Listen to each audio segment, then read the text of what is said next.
Hi, I'm Whitney. Welcome to day 20 of our 365-day Bible reading plan.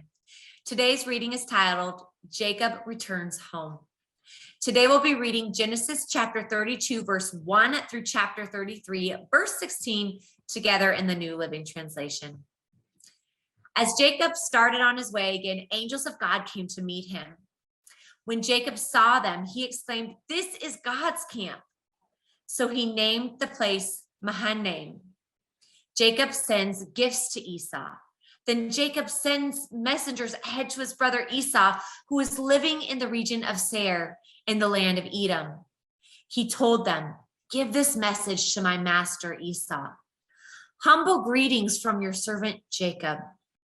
Until now, I have been living with Uncle Laban, and now I own cattle, donkeys, flocks of sheep and goats, and many servants, both men and women.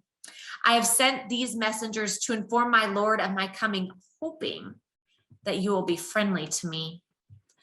After delivering the message, the messengers returned to Jacob and reported, "We met your brother Esau, and he is already on his way to meet you with an army of 400 men.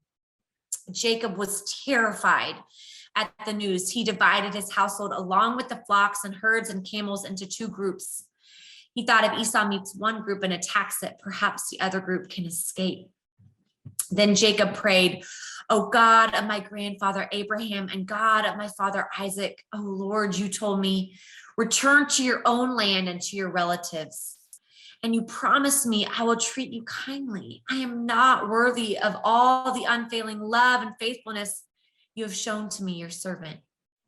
When I left home and crossed the Jordan River, I owned nothing except a walking household fills two large camps.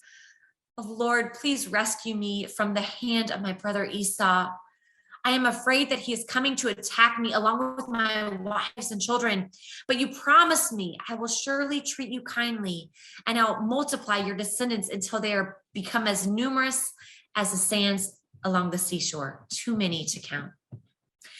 Jacob stayed where he was for the night. Then he selected these gifts from his possessions to present to his brother Esau: 200 female goats, 20 male goats, 200 ewes, 20 rams, 30 female camels with their young, 40 cows, 10 bulls, 20 female donkeys, and 10 male donkeys. He divided these animals into herds and assigned each to different servants. Then he told his servants, "Go with the animals, but keep some distance between the herds." He gave these instructions to the men leading the first group. "When my brother Esau meets you, he will ask, 'Whose servants are you? Where are you going? Who owns these animals?' You must reply, 'They belong to your servant Jacob, but they are a gift for his master Esau. Look, he is coming right behind us.'" Jacob gave the same instructions to the second and third herdsmen and to all who followed behind the herds.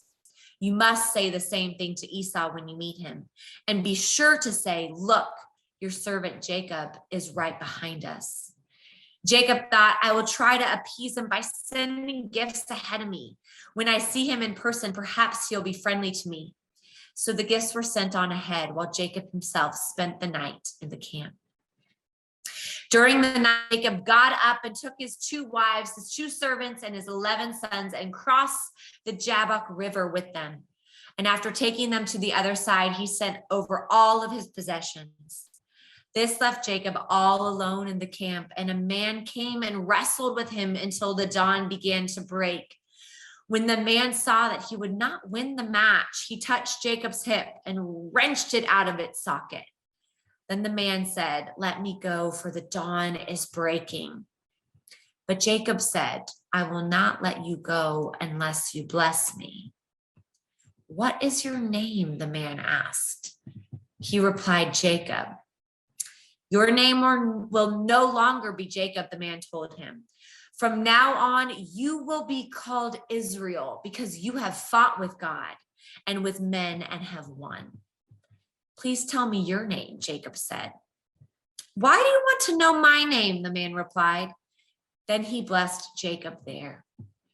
Jacob named the place Peniel, which means the face of God. For he said, I have seen God face to face, yet my life has been spared. The sun was rising as Jacob left Peniel, and he was limping because of the injury to his hip. Even today, the people of Israel don't eat the tendon near the hip socket because of what happened when the man strained the tendon of Jacob's hip. Then Jacob looked up and saw Esau coming with his 400 men. So he divided the children among Leah, Rachel, and his 2 servant wives. He put the servant wives and their children at the front, Leah and her children next, and Rachel and Joseph last. Then Jacob went on ahead. As he approached his brother, he bowed to the ground 7 times before him. Then Esau ran to meet him and embraced him, threw his arms around his neck and kissed him, and they both wept. Then Esau looked at the women and children and asked, who are these people with you? These are the children God has graciously given to me, your servant Jacob replied. Then the servant wives came forward and their children and bowed before him. Next came Leah with her children, and they bowed before him. Joseph and Rachel came before and bowed before him. And what were all the flocks and herds I met as I came? Esau said. Jacob replied, they are a gift, my lord, to ensure your friendship. My brother, I have plenty, Esau replied. Keep what you have for yourself. But Jacob insisted, no, I have found favor with you. Please accept this gift from me. And what a relief to see your friendly smile. It is like seeing the face of God. Please take this gift I have brought you, for God has been very gracious to me. I have more than enough. And because Jacob insisted, Esau finally accepted the gift. Well, Esau said, let's be going. I will lead the way. But Jacob replied, you can see, my lord, that some of the children are very young, and the flocks and herds have their young too. If they are driven too hard, even for one day, all the animals could die. Please, my lord, go ahead of your servant. We will follow slowly at a pace that is comfortable for the livestock and children. I'll meet you at Seir. All right, Esau said, but at least let me assign some of my men to guide and protect you. Jacob responded, that's not necessary. It's enough that you receive me warmly, my lord. So Esau turned around and started back to Seir that same day. Thanks for joining us for today's reading.